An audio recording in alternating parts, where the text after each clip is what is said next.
pé Yorùbá ni Yorùbá máa jẹ́ omi àti ẹ̀jẹ̀ tá a fi dá wa kò lè kúrò ńbẹ̀ torí náà nǹkan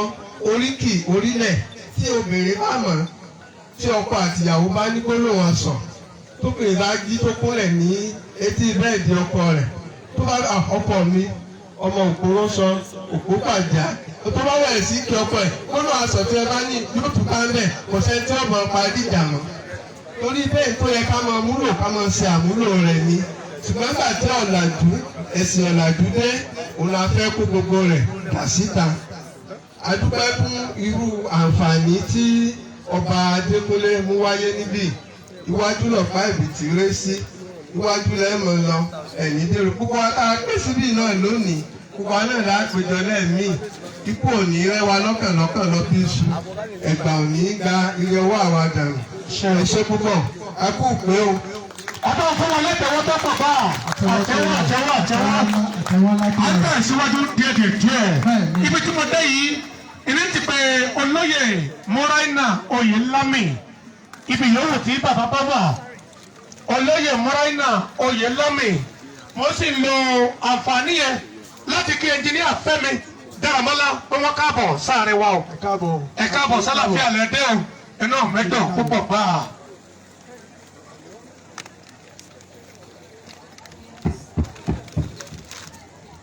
ẹ ṣeun àràbà owó yóò ní há láéláé o ẹ ṣe pẹ́ àwọn tí wọ́n ti sọ̀rọ̀ síwájú wọ́n ti sọ kókó ọ̀rọ̀ mo dúpẹ́ lọ́wọ́ ọ̀mọ̀wé pírọfẹ́sọ̀ Oyèwẹ̀sọ ohun tí màá fẹ́ sọ̀rọ̀ lé lórí ní péréte kò ju èdè wa lọ èdè Yorùbá tó o bá débì kan tó o bá lédè ò ṣe èèyàn tó o bá lọ sọ èbó bí èbó o ò funfun lákọ̀ọ́kọ́ o ò funfun àwọ̀ rẹ̀ ò funfun ẹlẹ́ẹ̀kejì kò sí bó ṣe pé èdè òyìnbó tó bá ní be very very careful be very very careful ó mọ̀ pé Yorùbá ní mọ̀ tó èbó rẹ̀ tó bá dẹ̀ tó bá pẹ́ my very good friend be very very careful ta ló sọ̀rọ̀ látòkè lọ́rùn òyìn kúkú sọ èdè tó gbọ́ tó jẹ́ abínibí rẹ inú èdè ló ti mọ ètò àwa ṣe lónìí wọn fẹ́ gbó ṣe oríkì Yorùbá bó o bá gbọ́ Yorùbá dáadáa tó sì ń sọ àwọn kan irú ẹ̀ wà lára mi o ìgbà táwọn ọmọ mi bá wá láti ìdálẹ́ kan bá ṣe wọ́n nísìnyí gbàṣẹ́ lóto grandpa wọn ní ìbọn fún ìyálà ìyá ni ta ni grandpa èmi ṣe grandpa báà ní àgbà ni ó kọ tèmi lọ́dọ̀ yín kàbá tí a mọ̀ ọ́ lé ní sí gbogbo wọn ti gbọ́ ẹgbẹ́ wàá gbọ́ ọ̀kan mi báà ní àgbà ẹ̀kú ilé yọ̀dà fún wọn wàá kí ẹ káre o ọmọ epo ọmọ àrẹ̀sà inú wa dùn tí gbogbo ẹ̀ lẹ́dàkùn wọ́n ti sọ ọ̀rọ̀ nípa àwọn ibòmíì ní nǹkan àṣà wa èdè